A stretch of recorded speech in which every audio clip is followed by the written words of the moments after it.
Anteontem, eu postei aqui no canal um Shorts, e pra surpresa de ninguém pelo assunto do Shorts principalmente, ele estourou e já tá passando 60 mil views. Mas o alcance do vídeo aqui não importa tanto, o que eu gostaria de falar mesmo é sobre os comentários. Quando eu resolvi fazer um vídeo com o título Verdades que ninguém aceita sobre Demon Slayer, eu fui ali pra falar o óbvio do óbvio, algo que era pra ser 100% um consenso geral, mas como sempre, tem pessoas que vêm nos comentários, xingam, ofendem o intelecto, me chamam de burro, cego, analfabeto, e tem alguns ainda que usam o termo retardado, mas fazer o que, né? Nem sempre todo mundo é educado. E como eu também não tenho sangue de barata, eu cheguei até mesmo a me exaltar com uma pessoa aí dos comentários, e cara, sinceramente, eu peço desculpas pra você, com certeza você sabe de que eu tô falando. Eu realmente perdi a linha e quero me desculpar. Porém, agora nesse vídeo, eu vou responder quem me xingou e quem não me refutou de maneira alguma, e como vou responder as pessoas. Bom, eu vou explicar ponto a ponto tudo o que eu falei naquele Shorts, todos os fatos que eu falei sobre Kimetsu no Yaiba, eu vou explicar agora, então vamos lá. Primeiro, eu quero falar de algo que realmente é bem importante, porque um garoto veio aqui nos comentários e me chamou de burro, e eu acho que ele sentiu um misto da inteligência por falar algo assim. Primeiro, que no comentário dele, ele criticou se eu sabia ou não a diferença de subjetividade e objetividade, então vamos lá. Objetividade e subjetividade são palavras antônimas, ou seja, ambas significam o oposto uma da outra, são palavras opostas. A primeira, no caso objetividade, é aquela que representa a ideia do que é direto e prático, algo que não é relativo de pessoa para pessoa, e a subjetividade é algo que se refere à interpretação pessoal, ou seja, seria a minha visão sobre algo. O vídeo em questão, o Shorts Verdades que ninguém aceita sobre Kimetsu no Yaiba, não foi feito com base na subjetividade, e sim na objetividade. Eu fiz ele com o que está escrito e descrito no material original de Kimetsu no Yaiba, que foi escrito pela própria autora de Demon Slayer, Koyoharu Gotouji. E agora eu vou explicar uma por uma as citações que eu falei lá no vídeo. Primeiro, Moichiro e Obanai são lentos e fracos fisicamente. Isso é um fato. E está nos fanbooks oficiais de Demon Slayer e nos poucos ranks que a autora entregou a nós leitores. Primeiro, temos um ranking com o seguinte título: Classificação de rapidez dos Hashiras em uma corrida. Um ranking que a autora dá vários detalhes sobre o jeito de correr de cada caçador. Primeiro ponto que eu quero deixar bem claro: a autora de Demon Slayer não é uma pessoa burra, ela não tem nenhum tipo de problema mental, ela não tem problema intelectual, ela não desenha uma página à toa, de forma sem sentido nenhum. É óbvio para qualquer ser humano que um ranking de corrida é um ranking de corrida, e quem está em primeiro nesse ranking é naturalmente mais rápido, é aquele que se desloca mais rápido em um determinado período de tempo. Para quem for leigo e não está entendendo nada do que eu estou falando, vamos para o dicionário de Oxford. O dicionário de Oxford define a corrida da seguinte forma: ato ou processo de correr, caminho percorrido entre dois pontos. Bom, agora que temos a definição do que é corrida, e todo mundo agora sabe o que é uma corrida, temos Obanai Guru na 7ª posição e Moichiro Tokito na 8ª posição desse ranking. Os dois na frente apenas de Mitsuri Karoji.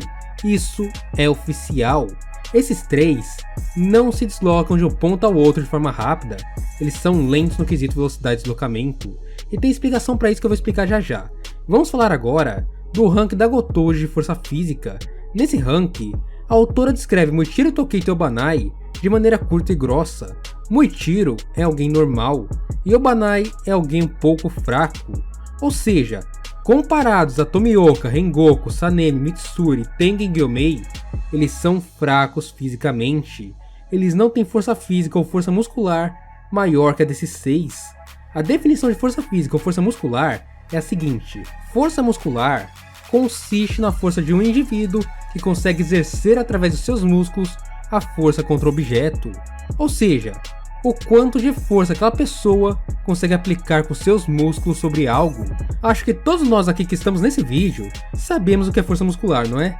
E apesar do ranking da autora, eu acredito muito, sério, muito, que até uma criança de 1 ano consegue olhar para os Hashiras e dizer quais são os mais fortes. Afinal é meio lógico, não? Olha o tamanho do Gyomei, olha o tamanho do Tengen, olha o porte físico do Sanemi, do Rengoku, do Tomioka, da Mitsuri, e depois olha o porte físico, a altura do Moichiro e do Obanai, olha a altura da Shinobu, o tamanho da Shinobu, é muito lógico de quem são os mais fortes e quem são os mais fracos. Em Demon Slayer não é como nos outros animes que o cara fortão não é ninguém e o cara pequenininho dá um soco e mata o fortão. Demon Slayer não funciona assim. Isso é bem claro, a autora impôs isso desde o primeiro momento da obra. Você precisa ter força física para subjugar um Oni. E por isso que o Tanjiro teve muitas dificuldades lá no começo de suas missões, porque ele não tinha tanta força física, nem velocidade e nem resistência muscular. Ele era alguém fraco, e com o tempo ele foi evoluindo. E isso serve para os Hashiras também. Os mais fortes têm o melhor desempenho, os mais fracos têm dificuldades. Como a própria Shinobu descreve ter dificuldades em caçar os demônios, e se mostra triste por não ter músculo suficiente para conseguir cortar a cabeça de um Oni. Então, isso aqui a gente já entendeu. Vamos falar agora dos dois Hashiras de forma isolada, do porquê de Obanai e Tokito estarem abaixo dos outros Hashiras nesses quesitos. Primeiro, vamos falar de Tokito. Muichiro é alguém de 14 anos, que de acordo com seu ferreiro antigo, tossia sangue de tanto treinar e trabalhar para deixar seu corpo sempre no auge. Isso é dito durante o capítulo 119, porém essa frase é muito importante para a construção geral da obra. Quando juntamos a informação de que Muichiro treinava até tossir sangue com sua altura de 1,60 e 56 kg, percebemos que esse treinamento dele mantinha seu corpo no auge, pelo menos para sua idade, sua altura e seu peso. Dificilmente Tokito iria passar disso. Ele estava no limite do que o corpo dele permitia, e ele se esforçava ao limite do limite para conseguir se manter nesse nível. E mesmo assim, com todo esse esforço, ele continuava abaixo de Hashiras como Gyomei, Sanemi, Tomioka e Uzui, pelo simples fato da diferença de 7 anos no mínimo entre eles, o que interfere principalmente na altura, peso e composição física deles. Tokito era claramente abaixo desses que eram adultos. Isso tudo também impacta na diferença genética, que quando falamos de Gyomei e Tengen, é algo realmente surreal. Pessoas que têm uma altura considerável e um porte físico gigantesco, coisa que provavelmente nem na forma adulta Tokito conseguiria alcançar. O fato é, Muichiro tinha só 14 anos, por isso ele não conseguia acompanhar os outros Hashiras de forma justa nos aspectos físicos. Repito, ele era muito novo em relação aos outros Hashiras. É tipo comparar uma criança com um adulto, o resultado vai ser sempre o mesmo. Tokito era abaixo desses. Já sobre Obanai, diferente do Tokito, ele já era alguém mais velho.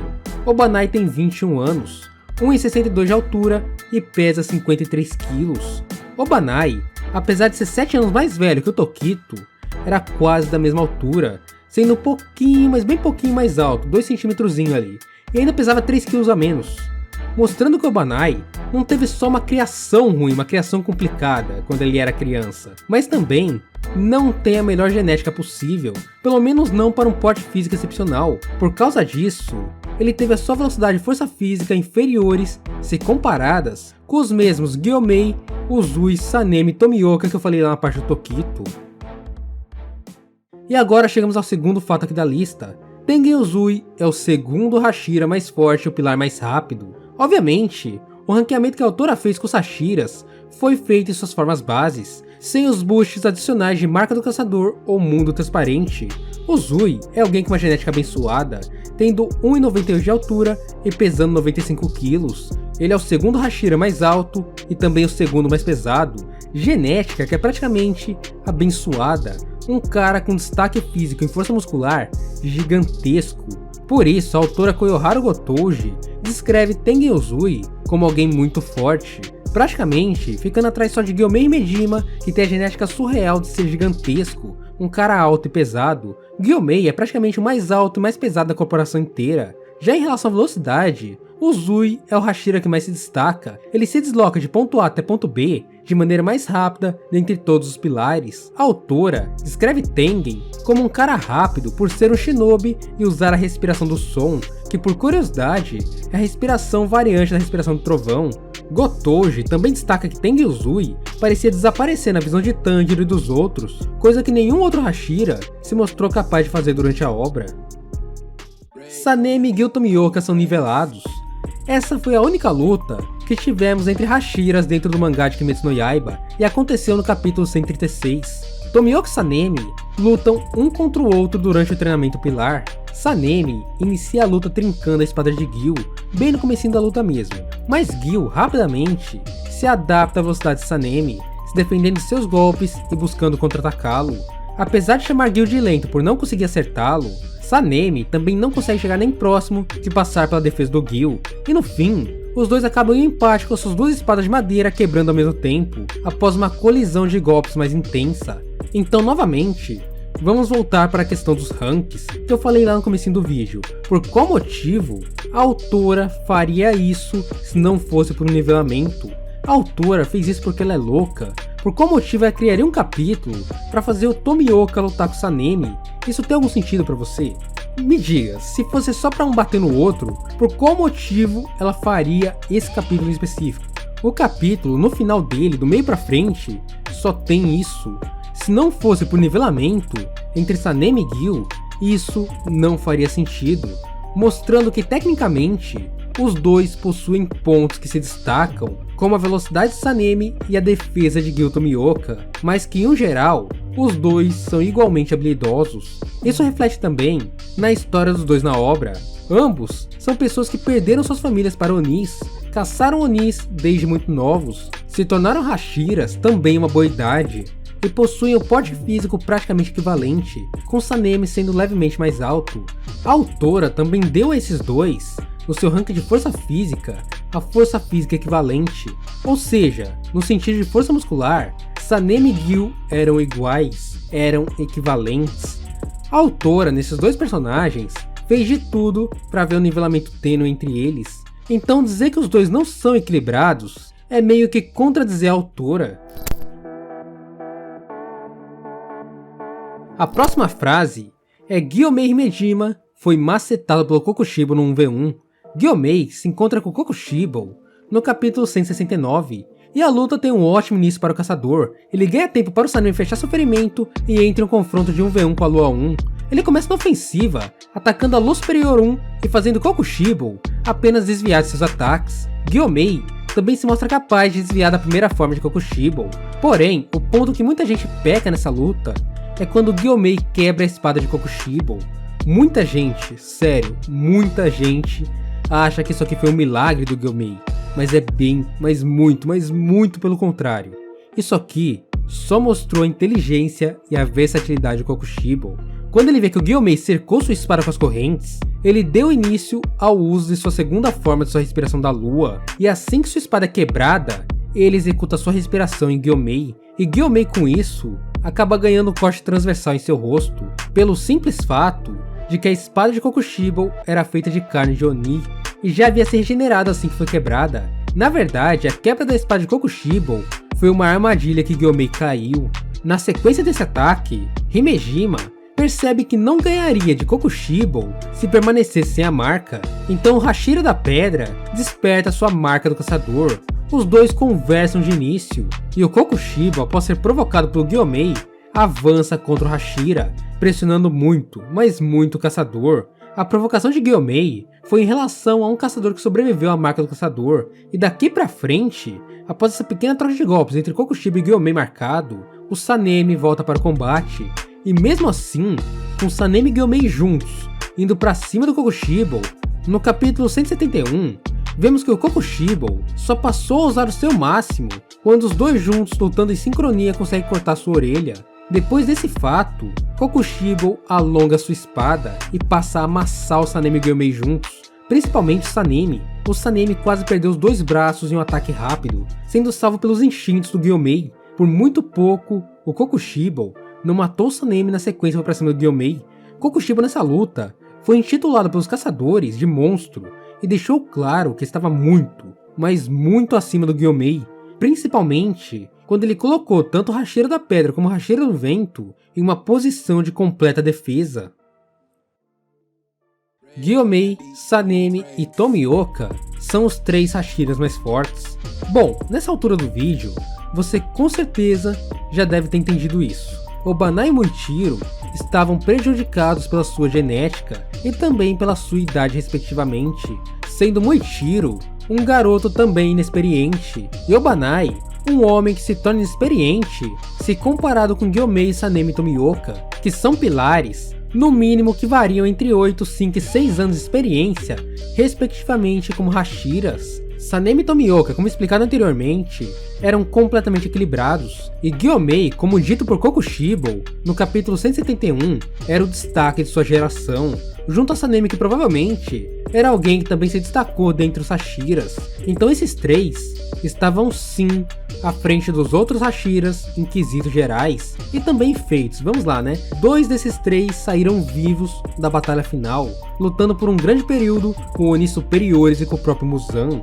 Então dá pra se dizer que esse trio é realmente um trio de monstros. Shinobu foi a Hashira mais importante da obra, e isso é completamente objetivo. Vamos considerar a questão principal. Qual é o maior feito que alguém pode fazer em Demon Slayer? O feito do Yorichi: subjugar o rei dos Onis, ou derrotar Muzan Kibutsuji. Os donos de um feito próximo a isso durante a Era Taisho foram Tamayo, Yushiro e a Hashira do inseto Shinobu Kocho, onde os 3 juntos planejaram passo a passo da derrota do Muzan, inventando uma droga que pudesse acabar com seu poder, e também várias drogas que salvaram tanto os Hashiras como o próprio Tanjiro da morte pelo sangue do Muzan, e também da demonização. Salvaram Nezuko e Tanjiro de virarem demônios ou de permanecerem como Onis. Ainda sem considerar que Shinobu Kocho salvou a vida de vários caçadores importantes durante a história, como o próprio Tanjiro, Zenitsu, Inosuke e Kanao, com suas técnicas de farmácia e medicina, sendo também a pilar que se sacrificou pela única chance de derrubar a Lua Superior 2, sem a ajuda de qualquer outro Hashira. Nesse ponto da história, muitas pessoas podem dizer que Gyou Tomioka foi o Hashira mais importante por ter deixado a Nezuko viva, mas me responde aí, do que adiantaria a Nezuko viva sem ter chance nenhuma de derrotar o Muzan? Inosuke é um caçador genial.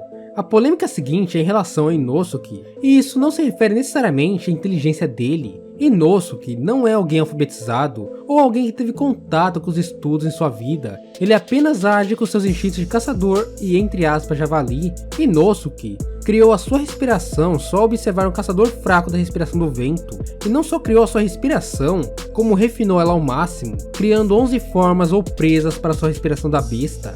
Coisa que é bem destacada em comparação com qualquer outra respiração criada durante a Era Taisho, e até mesmo em comparação com as respirações primárias criadas durante a Era Sengoku. Pouquíssimas respirações passaram de 10 formas, e a respiração da fera, autorada pelo Inosuke, é uma dessas respirações.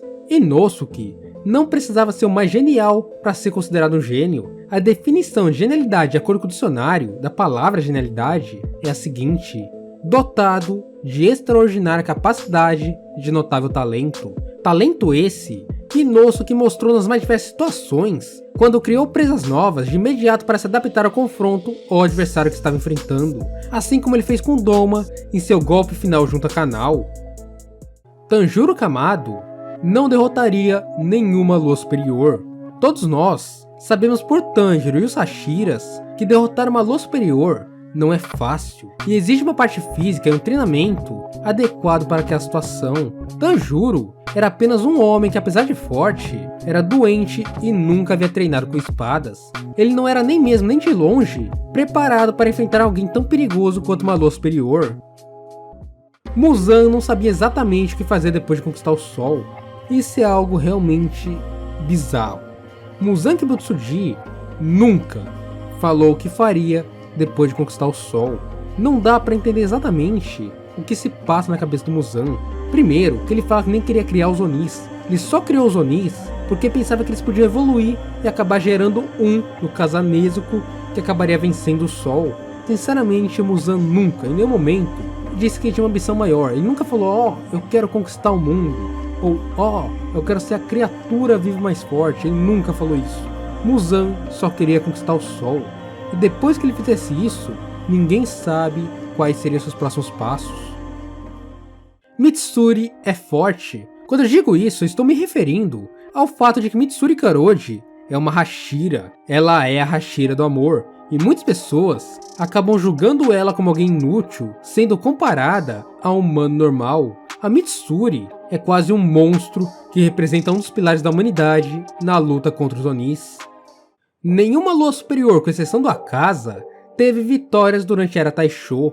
Esse é um fato até engraçado. Dos 9 Hashiras iniciais que Kagai Ubuyashiki juntou, Apenas Kyojuro Rengoku Hashira das Chamas não conseguiu sair vencedor ou levar a lua superior junto consigo para o outro lado da vida. Além da casa, nenhuma outra lua superior conseguiu uma vitória contra os Hashiras da Era Taisho. Temos até alguns flashbacks da luta de Kanai e Doma, mas não temos exatamente a noção de como foi essa luta e nem em que período ela se passou. De toda forma, ela ocorreu antes do início da história da obra.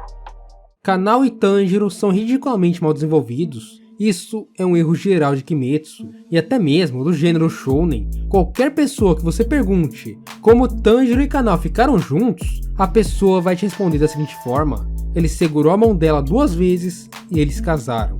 Não existe uma coisa séria entre eles, um desenvolvimento mais próximo. Na real, nem uma missão que eles fizeram juntos. Foi um casal tão aleatório quanto Inosuke e Aoi. O fato é que do trio de protagonistas, apenas o Zenitsu e a Nezuko foram realmente desenvolvidos um pro outro. Eles têm história juntos, têm novel juntos, têm o último capítulo extra juntos. Então realmente, Tanjiro e Kanao não faz sentido. Inosuke e Aoi, cara, não vai. E Zenitsu e Nezuko é o único casal criado durante a obra que você pode dizer assim, esses dois aqui tiveram desenvolvimento. Sério, um casal de corvos teve mais desenvolvimento que todos esses aí. A admiração de Tanjiro por Rengoku é bizarramente mal construída. Rengoku foi um dos Hashiras que recusou Nezuko de primeira na organização e ainda disse que deveriam matá-la. Kyojuro, de início, não queria aceitar nem o Tanjiro e nem a Nezuko na Demon Corp. Ele só aceitou devido às ordens de Kagai Buyashiki. E eu não sei porque as pessoas simplesmente esquecem isso. Rengoku ficou menos de uma noite próximo do Tanjiro. Ambos tiveram apenas 3 conversas longas um com o outro. Quando se conhecem no trem, quando eliminam o Emo e quando Rengoku morre. É bizarro pensar que o nível de admiração que o Tanjiro tem pelo Rengoku é maior que o seu nível de admiração pelo Tomoyoki e pelo Rokudaki, sendo que foram os 2 caçadores da água que literalmente colocaram suas vidas em risco por acreditarem no Tanjiro. E se não fosse pelo Gil, Tanjiro Kamado teria morrido pelo menos 3 vezes durante o mangá, e a Nezuko não teria passado nem do capítulo 1 e nem do episódio 1 do anime.